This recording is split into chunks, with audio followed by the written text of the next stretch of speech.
Bonjour, je suis Benjamin Paranchon, je suis praticien en hypnose et praticien en systémie familiale. Aujourd'hui, je voudrais vous présenter un outil que j'utilise en hypnose, que j'appelle l'envers du décor.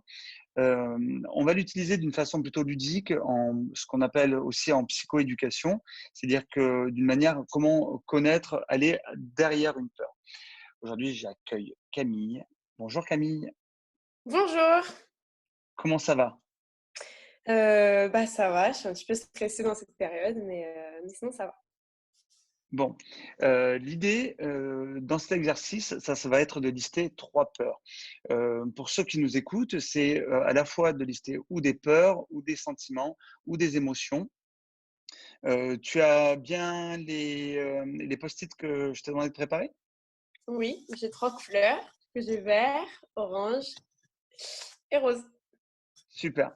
Le premier des fonctionnements, ce que je vais te demander, c'est sur le post-it sur une des couleurs, de marquer une des peurs qui traversent pendant cette période de confinement.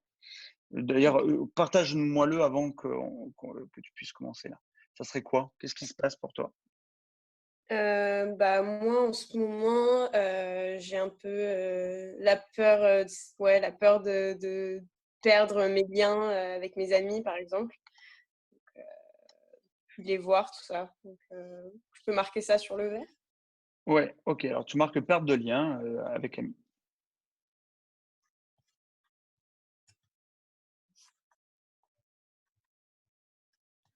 Voilà. Je vois pas trop, est-ce que le support dans lequel, qui est derrière toi, tu peux coller quelque Mmh. chose ou pas? OK, on va tester. Je pense OK. Là? Ouais, ou décale-le pour qu'on puisse le voir. Bon, on le voit pas plus. Bon, OK, mais c'est OK. D'accord, est-ce que tu en aurais 2 ou 3? Qu'est-ce qui se passe pour toi dans cette période de confinement? Qu'est-ce que tu ressens? Qu'est-ce que tu pourrais exprimer comme peur, à ce moment-là? Moi, ce qui me fait peur aussi, c'est au final les autres parce que, dès que je sors, dès que je vais faire les courses, j'ai peur que les autres soient contaminés. Donc, ouais, je pense avoir peur des autres parce que je les OK, suspecte. OK, donc c'est la peur de l'autre. Ouais, OK, marque ça pour l'instant sur le post-it. OK. Mmh. OK, tu en aurais encore une? Et ensuite, un comportement qui m'a fait peur, c'est l'égoïsme, des autres. En début de confinement, quand ils allaient, dévaliser les supermarchés, tout ça. OK, et ben, tu peux mettre égoïsme, des autres, voilà.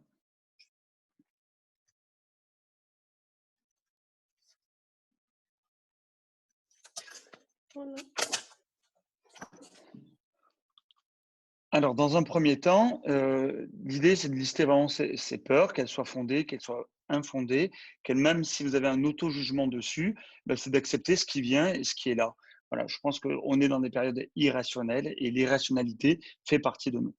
Hem, Ce que j'aimerais t'expliquer avant tout, c'est que face à la peur, il y a 6 points qui me semblent fondamentaux. Le premier de ces points-là, c'est, la peur ne partira jamais tant que tu continues d'évoluer. Donc ça, c'est quelque chose qu'il faut garder dans son processus. C'est-à-dire que tant qu'on est en train d'évoluer, c'est normal d'avoir peur parce que l'inconnu nous fait peur. Et aujourd'hui, face à une pandémie, face à une maladie, face à des réactions sur lesquelles on n'est pas habitué, c'est normal d'avoir cette peur. Le deuxième des points, c'est la seule façon de se débarrasser d'une peur, c'est de l'affronter.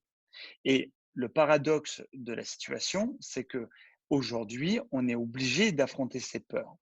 Et ce qu'on va voir, c'est qu'à un moment donné, ce qui est intéressant, c'est que en l'affrontant, en fait, c'est comme ça qu'on arrive à faire disparaître les peurs. Le troisième des points, c'est la seule façon de se sentir mieux avec soi-même est de passer à l'action. Et c'est ça qui est intéressant dans l'exercice dans lequel que je te propose là, c'est que il y a la peur, mais derrière la peur, il y a toujours quelque chose. On va le voir. Le quatrième point, c'est je ferai l'expérience de la peur quand je serai en terrain inconnu. Et ça, c'est une donnée fondamentale. C'est qu'on ne travaille pas dans sa zone de confort, on travaille toujours dans sa zone d'inconfort. Le cinquième point, c'est traverser la peur fait moins peur que de vivre sa vie avec un sentiment d'impuissance. Parce que quand on met une peur à côté, quand on le met, on l'évite, euh, parce que je vais rajouter un petit point entre les 6 points, c'est que je crois profondément un besoin qui est fondamental, qui régit toutes nos peurs, c'est le besoin de ne pas souffrir. Et le besoin de ne pas tout souffrir est capable de nous mettre dans une impuissance et dans une procrastination infinie. Donc cette idée-là, il faut toujours la garder dans la tête que on a on a une petite partie de nous, on a un petit soldat qui est là pour surveiller qu'on souffre le moins possible. Après, bon, dans l'accompagnement, on le voit souvent, hein, c'est qu'à force d'être là, mais en fait, ça se retourne contre lui-même. Mais c'est un autre débat. Et le sixième point, c'est derrière chaque peur, il y a un désir, il y a un besoin. C'est OK pour toi? Ouais, ouais. C'est beaucoup de points intégrés, mais OK, tu pourras écouter la vidéo. Si on reprend le premier post-it, c'était, excuse-moi, je ne m'en souviens plus. perte de lien avec amis. OK. Quand tu dis perte de lien avec un ami, tu prends une autre couleur de post-it, là. Mmh. Ce que je peux te demander, c'est de fermer les yeux un instant et que je te pose la question. Derrière la perte de lien avec un ami, quel est le besoin, quel est le désir derrière ça? La première chose qui te vient, c'est quoi? Je peux rouvrir les yeux? Oui. Du coup, par rapport à perte, de lien, ce qui m'est venu en premier, c'était l'appartenance, ouais, le sentiment d'appartenance, besoin d'appartenance. Sentiment d'appartenance. OK, besoin d'appartenance. OK. Du coup, je note. Ouais, tu marques besoin d'appartenance.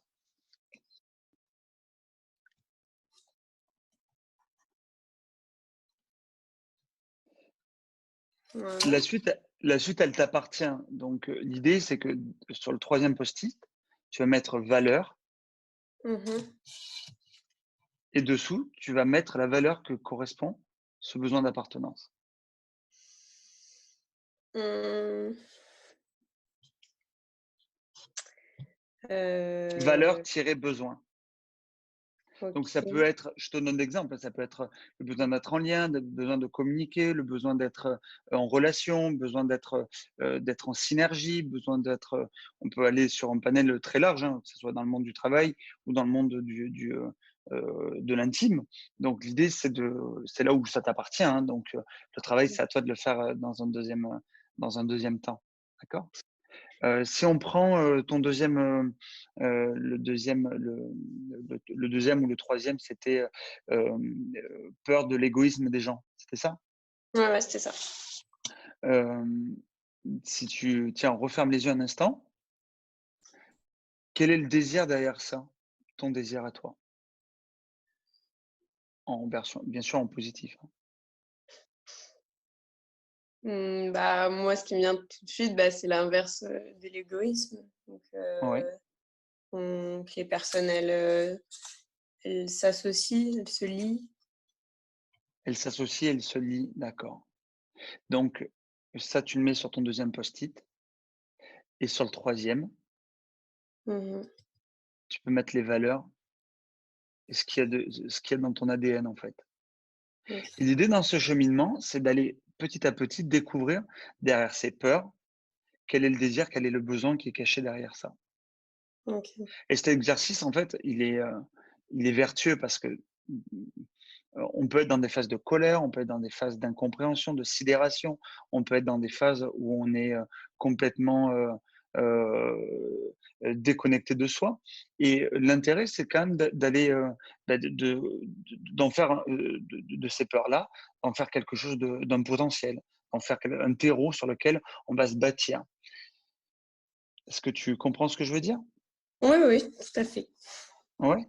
Bon, écoute, merci beaucoup de ta participation. Je vous remercie. N'hésitez pas à me faire des retours, de nous faire des retours sur le site de jemelibère.com ou .net et de nous écrire. Je vous remercie de votre attention et je vous dis à très, très bientôt.